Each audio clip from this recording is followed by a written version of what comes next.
Good evening, good time zone and warm greetings to wherever you are in the world. This is Amelia, aka Puffin, and we're here for a TGCF study session. Yeah, it's post-work hours and I'm actually just exhausted. The weather's been so warm and there's been so much to do and my brain is just overloaded. But I am preparing to get into the second arc of TGCF, aka Book 2, aka the next part of Volume 2. The part that I don't know anything about. And while I was preparing, I remembered that I didn't actually ever do a study session for the Mandarin version of Season 2, Episode 12, which is unfortunate because I haven't actually watched that yet. So I thought, well, I just finished, book 1. Why not go in and watch episode 12 again, but with the context of a novel reader? And also, finally get a picture of Guju, because I didn't put that up yet.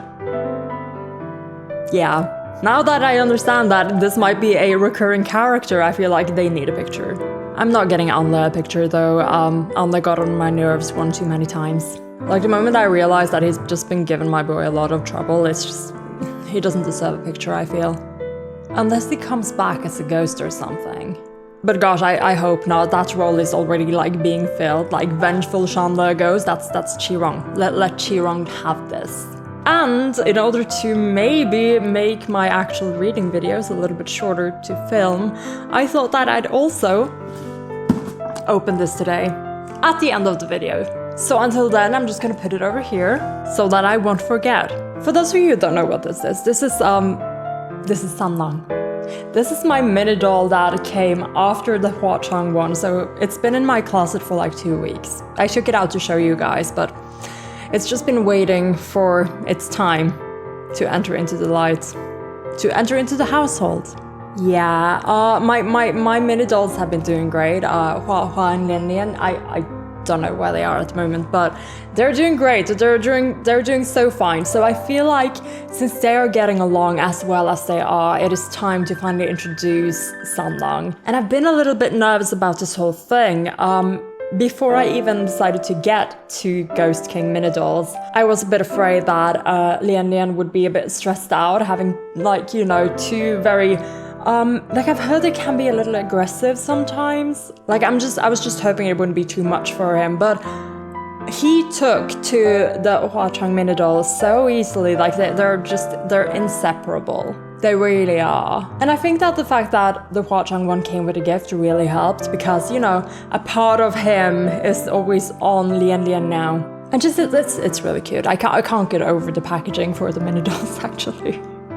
But anyway, so I want to spend this video doing that as well. So I'll watch the episode and I'll unpack Sanlang. And that way, hopefully, I won't have to spend that much time, filming the next video, which hopefully will be the reading one. But yeah, as for this study session, I feel like it will be a slight comparison video, really. I'll definitely be looking into differences, if we can find any, between chapter, what was it, 23, 24, and episode 12. But I think more than that, I really want to study the flashbacks that we see in Donghua. The Donghua-only flashbacks, the ones with Huachang. Because I am wondering if the flashbacks, especially the soldier ones, are actually going to be a moment in the book. Which is exciting. I want to remember exactly what was being said, and I want to check what the Mandarin dialogue is. Because what we know already about the flashback, because of the setting, is that it is after the fall of Shanle, after shit has already been going down. So what I remember from the episode right now is that it's kind of the same as in episode 1, except we actually get some dialogue this time. So it's the same moment with Huachang on this, what looks like a battlefield or a place where a catastrophe has found place. And Shilian is there, and he's saying some really depressing things, I don't remember what, I just remember it being sad. And then Huachang responds to him by desperately calling out that he will never forget him. Because that was what Shellyan was saying, right? It's been so long, I can't remember exactly what it was, but something,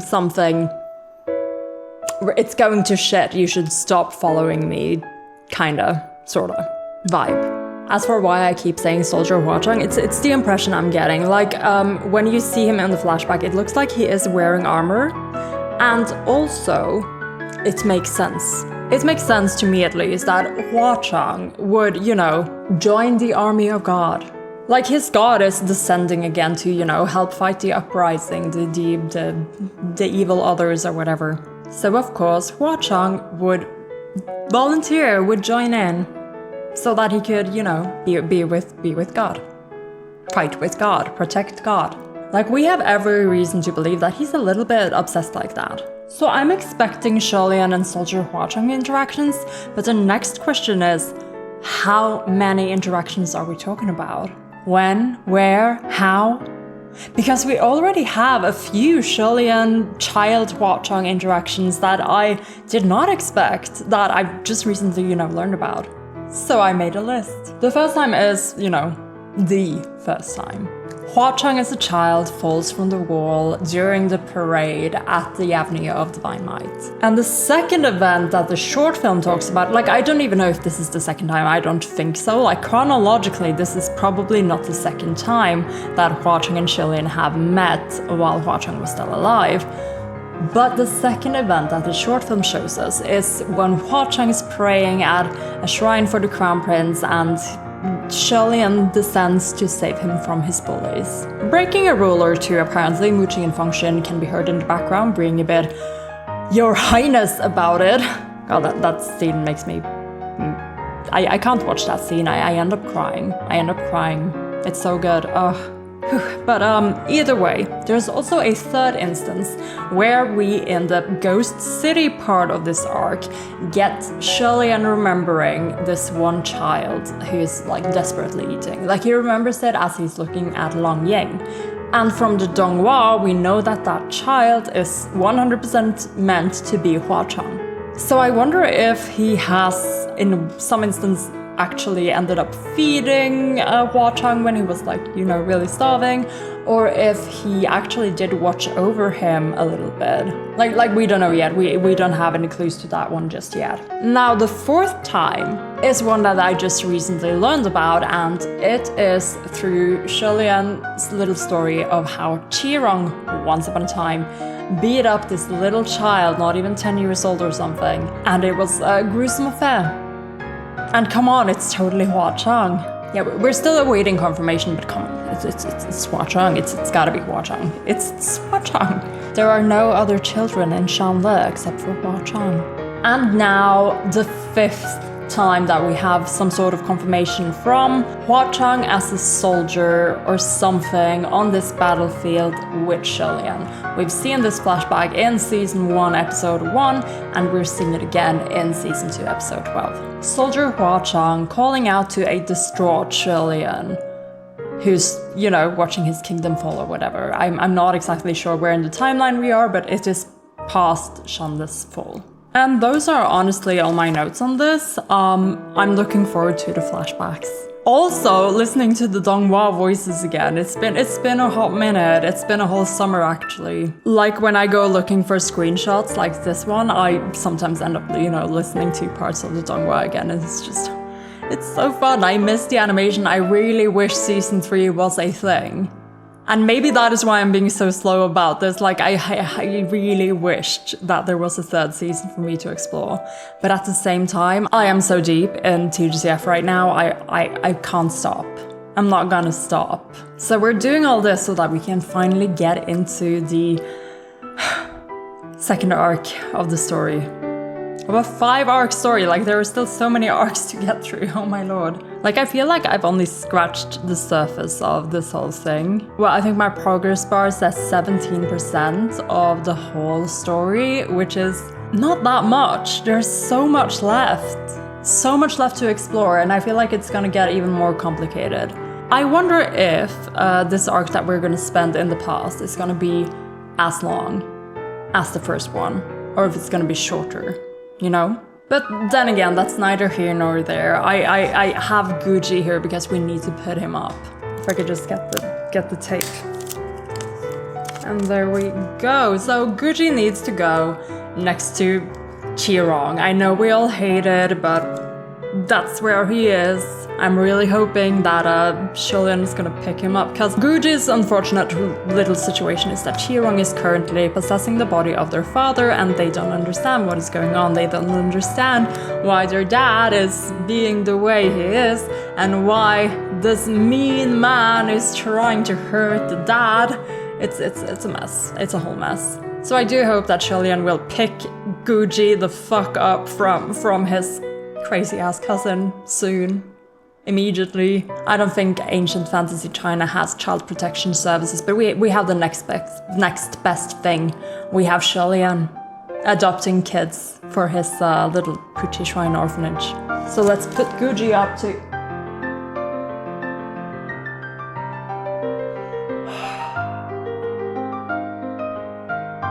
Yeah, hold on a moment, someone's being really fucking impatient here. Lian! Seriously? That was for... That was for the video. Gosh darn it. Look at this mess, oh my lord. Is he alive? Jesus Christ.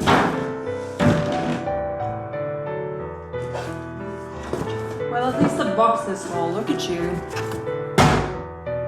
So proud of your endeavor, huh? I can't even be mad at him, God. Well, so I guess I worried for nothing, huh?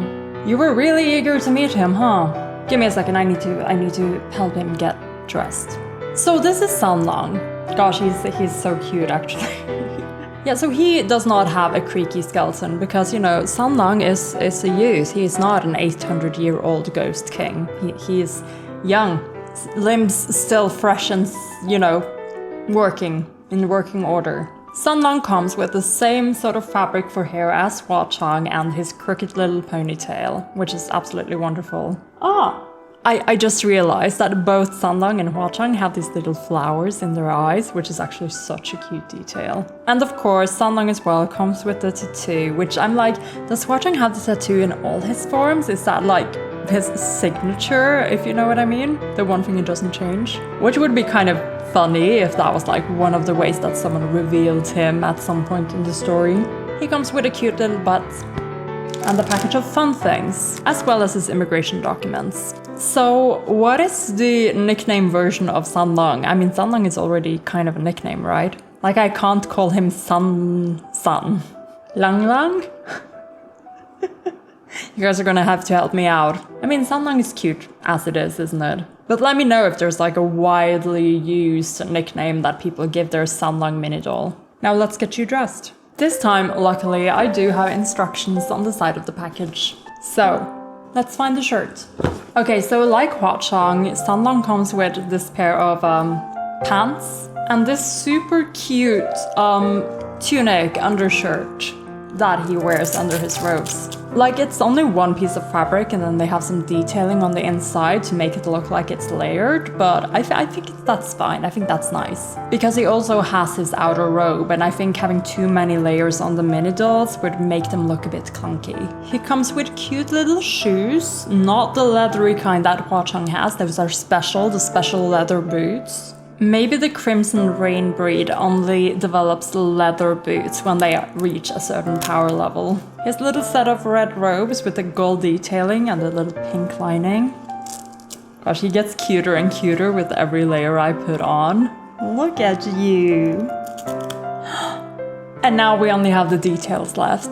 He comes with these little tassels that seem to go on his belt, though I can't tell if I'm supposed to thread the belt properly into the loop of the clip or just let it hang there. Because it's a little too small for that, but it looks pretty good, doesn't it? And then there's George. He came with George, but I have no idea where that's supposed to go on his hand. Like, it's not on his design on the box, but I feel like this is kind of fun. Like, he gets to bring George. I put George in his hair. And now I do officially have a George, which I actually kind of find funny. He's so cute, isn't he? Oh my gosh, he's beautiful. Definitely less of a pain to dress than Hua Chang was. But at the same time, I love all his details. He's got such a cute outfit. And I like his face so much. Like the soft little smile, the squinty little eyes. Gosh, he's so cute. He's just made to look at Lian Lian. So I guess it's time to let them officially meet then. So Lian Lian, this is Sanlong, your other mini doll friend. Please make sure to treat him nicely and make sure that he and Hua Chang get along, okay? Yeah, so I heard that Lian Lians can be very good Crimson Rain wranglers. Like he can handle a couple of them quite easily, so let's see if my Lian Lian is up to the task. I don't doubt him, just let that be said. I think he can handle this. But Lian Lian, I am about to rewatch episode 12 of season 2, so how about you guys go cuddle up somewhere while I get through this, okay? I have some work to do. I'm sure you won't miss me. So, episode 12 was it? Yeah, my plans changed a little bit. I guess I'm watching the episode last and opening the box first, since that already happened. Thank you, Lian Lian. But that's alright, I can't stay mad at him. He's just too precious and too wonderful. And he must have been a bit, impatient, because when I opened Hua Chang, the Hua Chang mini doll, the package for the Sanlang one was around, so Lian Lian might have, caught the scent of him.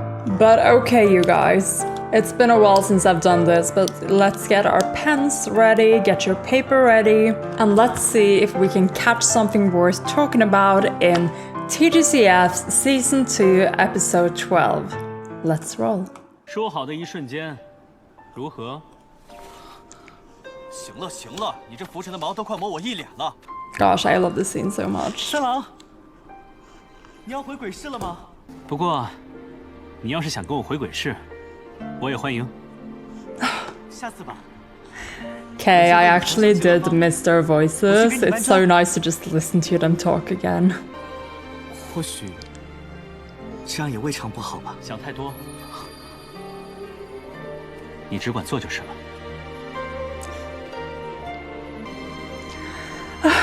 I really missed listening to their voices. This is so nice. Opening, oh my lord, I almost forgot.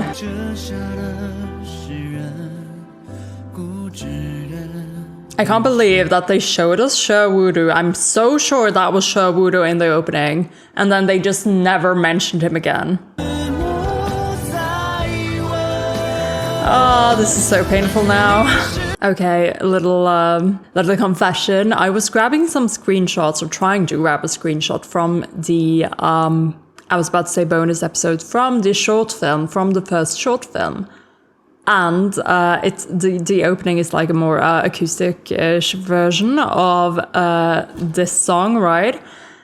And I like watching it and listening to it, listening to the lyrics and watching the images. I just got so emotional about TGCF again. Like, it's such a good song.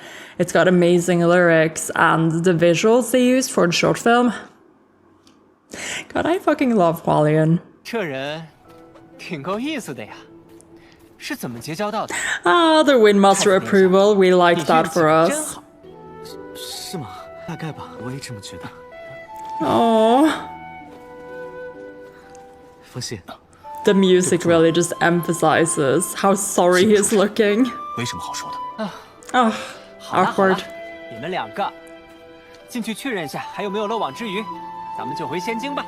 Gosh, Qing Chuan, what would we do without you? Just diffusing the situation so easily. I just love this. 荒谬至极！我们天界需要在他手下安插眼线。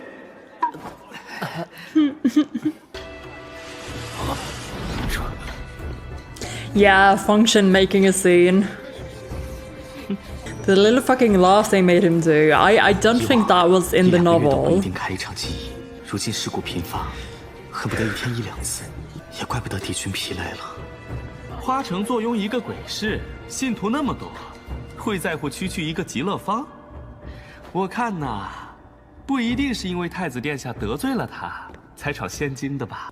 玄真将军，你这话就不对了。大家可都是亲耳听到，花城自己承认了的。说起来，本月是轮到哪位将军守庭？仙乐宫的大门给人施了法，连到别处，竟然毫无察觉，这算不算失职？是我，本月当值的是我。 Is it just me, or is Xia Qingquan's eyes just especially pretty in this scene? I don't know what it is. There's something about the way they catch the light. Also, love that this scene is basically him trying to catch mooching on the responsibility thing. And then it turns out he, once again, stuck it to Pei Ming. So he was a little surprised about that, actually.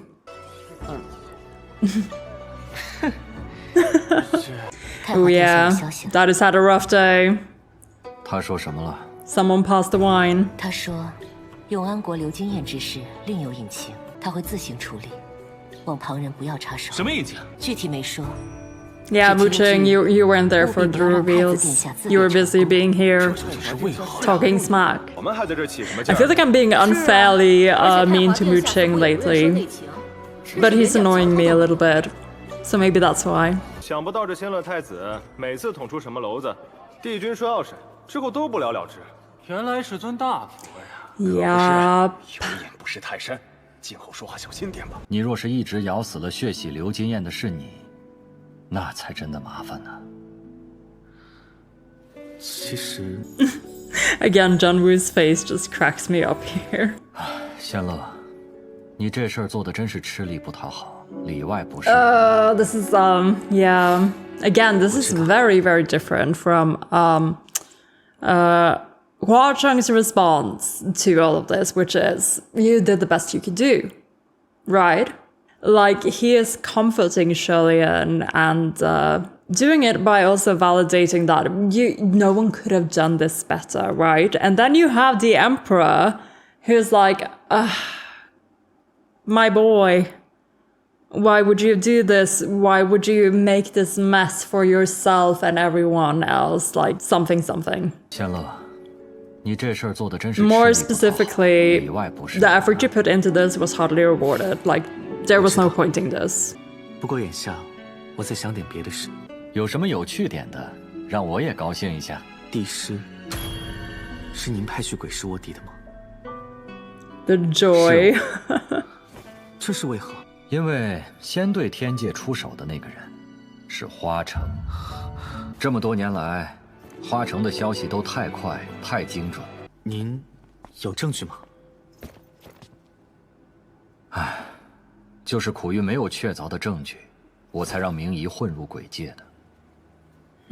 只是没想到，上天庭那只内鬼还没揪出来，明仪反倒落入他手。这次万幸被你救了回来，但要再寻花城的眼线，恐怕就更加困难。 So what I'm wondering is, was Mingyi already Hua Chang's spy by the time the Emperor sent him? Because the Emperor sent Mingyi because he was sure Hua Chang had a spy. So did the Emperor just have really bad fucking luck by choosing the Earthmaster as his agent?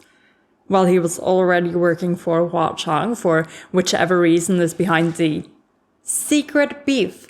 The beef which we have yet to cook. So the timeline here, if Mingyi is indeed the double agent, is Mingyi was working for Hua Chang and is then asked by John Woo to work for him against Hua Chang. And then the whole Banyu thing happens. I am so confused though. Like, was Mingyi two-timing? I think that's honestly the only explanation I have as for why Hua Chang reacted the way he did when he saw Mingyi in the Banyu Desert and everything that happened since. Like, I feel like Mingyi was two-timing. And I think it's so complicated. Like, this whole plot is so complicated. I have no idea. But I think that Waning Moon Officer led Sholian to discover, the whole array thing. And I think that somehow the intention was for Shilian to uncover Mingyi, recover him. So I wonder if maybe at some point in his torture or whatever, Mingyi decided to fully help Hua Chang now that he has been revealed to be a two-timing little shit. You know? So something about their deal made it so that Mingyi decided to fully support Hua Chang. I think that's what's happened. So he is, because of whatever is between him and Hua Chang, whatever debt he owes to Hua Chang, or whatever this Mingyi's secret is, whatever that secret is about, it's led him to no longer need or want for the support of John Woo. And therefore, we are now in a situation where he is fully Hua Chang's spy and will indeed not be actually helping Heaven out. So I feel like maybe we should be a bit wary if he does something. Like if he is involved in any plot going forward, I feel like we should be paying extra attention to what Mingyi is doing. But then again, it's so hard to understand like what sort of malicious thing he would do, because as far as we know, Hua Chang's one and only goal, you know, is Shilian's health and happiness. So it's a bit weird to me to imagine that Mingyi would end up doing anything malicious, because his boss is not acting with malice here, unless he still wants revenge for certain things. I don't know. I honestly, I really don't know. I really don't know how this is going to play out. I am honestly rambling to try and make sense of this whole situation, and I still can't get it. I don't understand. Mingyi, when I catch you. Okay, let's move on.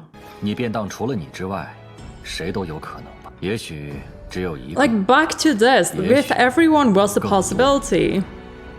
Why would you ever have approached Mingyi to begin with? 若是要为祸作乱，岂不是早就能搅个天翻地覆了吗？既然从前不会，那不出意外，想必今后也不会的。但愿如此。可你知道，为了三界苍生，我不能冒险。I still can't believe we didn't get the slumber party.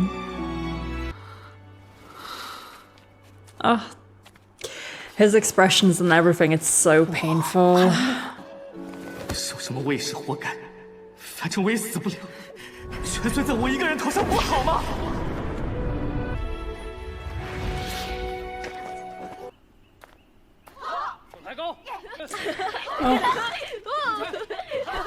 I just saw that Shilian and his mother was on the side of the frame. I didn't notice that the first time around.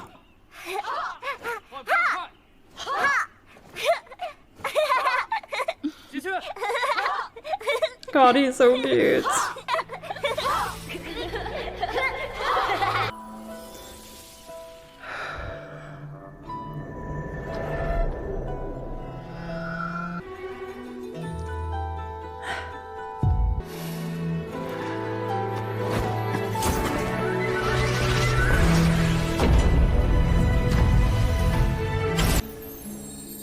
Oh, this is, again, it's absolutely gorgeous. So we learn in the novel that this is actually a mausoleum for the whole of Shanla royalty, and this room is actually the least decorated one because, you know, it wasn't ever really prepared for a funeral. For the... yeah. 母后，忘了带东西来看你们了。 So one thing I wanted to point out with this scene, which I'm trying to listen for now, is when Shilian talks to his parents here, he is using a very respectful form when addressing them. So while the subtitles do say father or mother, it's more like royal father, royal mother, something like that. And then later on, when he thinks that for a moment that his mom is alive, he will use another word, Niang, I think. I think that was the word. I'm going to try and listen for it. But I wanted to point that out to you guys if you didn't know, for anyone who hasn't, who didn't know that before, or who, aren't fluent in Mandarin, I suppose. That was something that was pointed out to me as I was reading the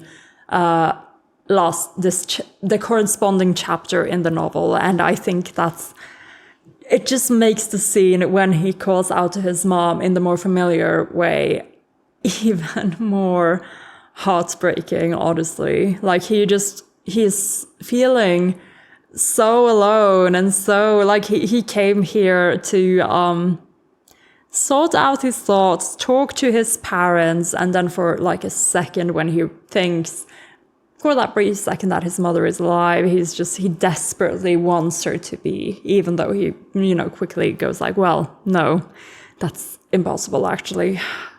But it's heartbreaking. Like, he's really coming here to seek that company, and he's among corpses. It hurts. It hurts. Oh, Shillian. 我是真不知该拿这个人怎么办了。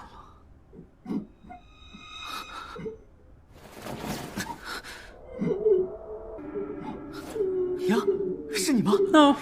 Yeah. 不对，母后早在800年前便脱离了苦海，从不曾化为冤魂。 This poor little child. 怎么是个孩子？你是什么人？你把我母后的尸身弄到哪里去了？ Yeah, that's the body. That's the body, Shillian.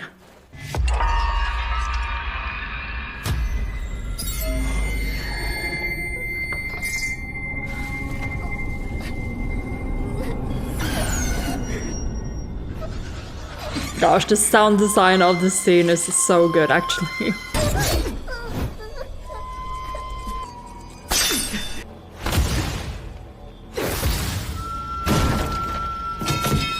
Shillian, you're so hot when you're angry.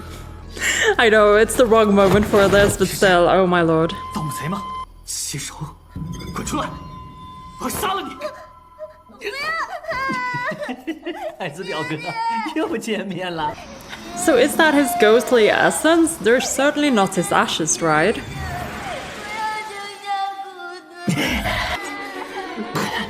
姨母早就死了，人都没了，尸体是人是粉，有区别吗？ Gosh, just the red that you can see in Shillian's eye there. 错过了，你一辈子都别想找到我的骨灰。别杀我爹爹！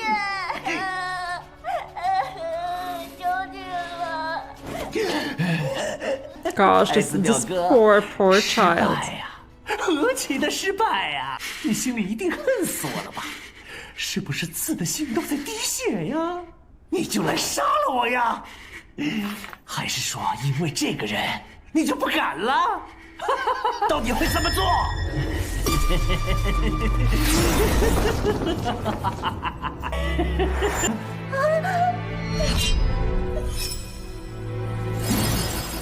？Cut to black, Arc 2.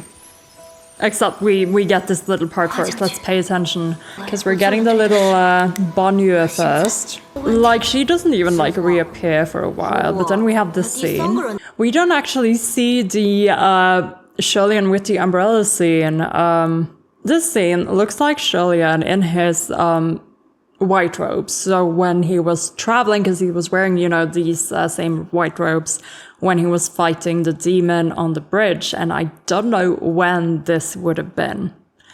Is this while he's still mortal, or is it after his ascension? Because after he ascended, he seems to have been wearing like these golden-ish robes when he was up in heaven, but we also see him in these robes again in the flashback scenes with Hua Chang.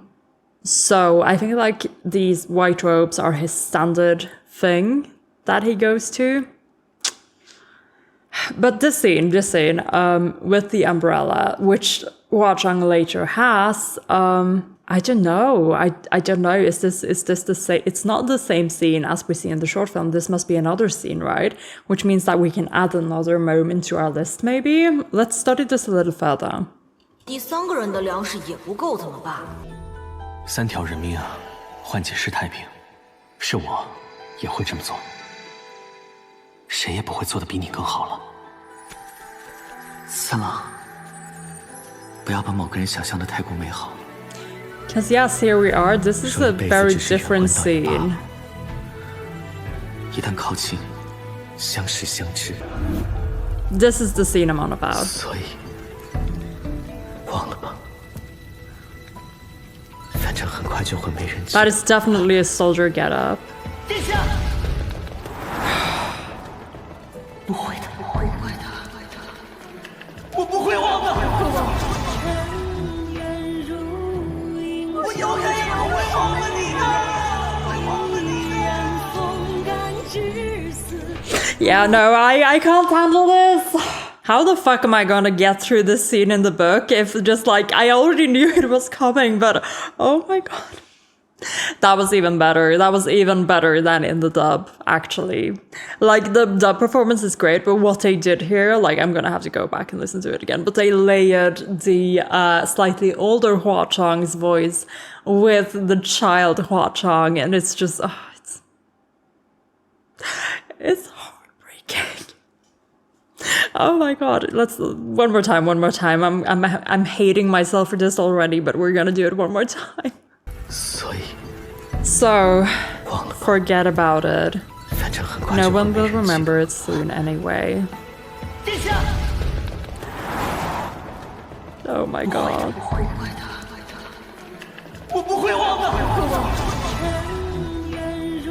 It won't happen, I won't forget. I'll never forget you, oh my god.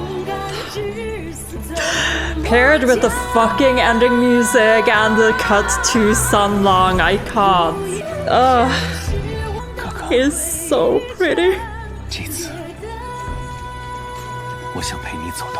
I forgot about that part! I just hate myself, don't I? I just hate myself. Hi, George. So that was, the end of season 2, episode 12, where I recall and get reacquainted with the fact that this show hurts me. Yeah, okay, but we did study this a little closer, and now I feel like maybe, like, I can't tell if the scene with Hua Chang running towards the shrine is a different scene with Hua Chang as a child and Xilian, or if it is a different reiteration of the scene that is depicted in the short film. So it could be another scene where Hua Chang meets Xilian as a child, maybe even before Xilian ascends. But I don't know, because they're kind of making it a parallel to the scene where he is a soldier. So I don't know. I don't think, because, you know, there were 3 years of peace after Xilian ascended before shit started to go down, so I feel like Hua Chang would have gotten to be a bit older before, you know, shit hit the fan. So it must be before his ascension then. Or just, you know, really, really early on in his ascension. I don't know. But either way, I am thinking there might be, you know, an additional scene that we get to see, hopefully, once we start reading Arc 2. But yeah, holy shit, that was fun. I haven't watched the Donghua properly, like a whole episode, in a while now. I was leafing through the short film and watching like increments of like 10 seconds at a time, but I think I'll, you know, I'm gonna cry if I watch that again, so I'm gonna leave that for a bit. I think I'll go back and rewatch it after I finish that part of the novel, after I finish that part of Arc 2. Another thing I want to do is go get new light bulbs for my big lamp so that I can get a whiter light in my living room. Again, because the light I already have is so yellowy. It's a little bit of a pain because everything just becomes so yellow whenever I film with it. Like, I can use filters to like fix it again, make it look more white the way it actually looks in real life. But it's a little bit of a pain, so I think I'm gonna go get those light bulbs, and then I'll be more prepared for filming in the dark again, because yeah, I'm not used to it getting dark anymore. Summer up here kind of does that to you. It doesn't really get dark here in the summer, and now we actually do get a few hours of darkness, which is gonna keep increasing until we get to November, at which point there will only be darkness and I'll be dependent on those lights. I got so into the mini dolls that I forgot to put up Guji. Here he is, and now there he is, in the very capable hands of Qirong, known child abuser. Great, isn't it?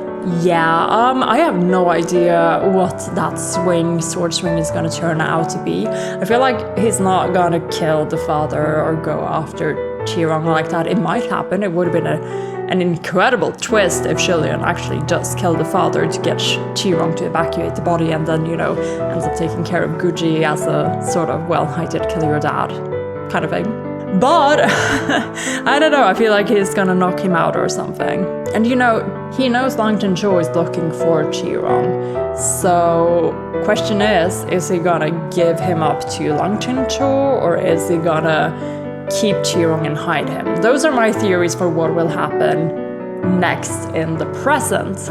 However, we have a whole past to explore before we get this far. And again, I don't know how much of the past we're gonna be exploring, because potentially we could be getting quite a bit of background information from this.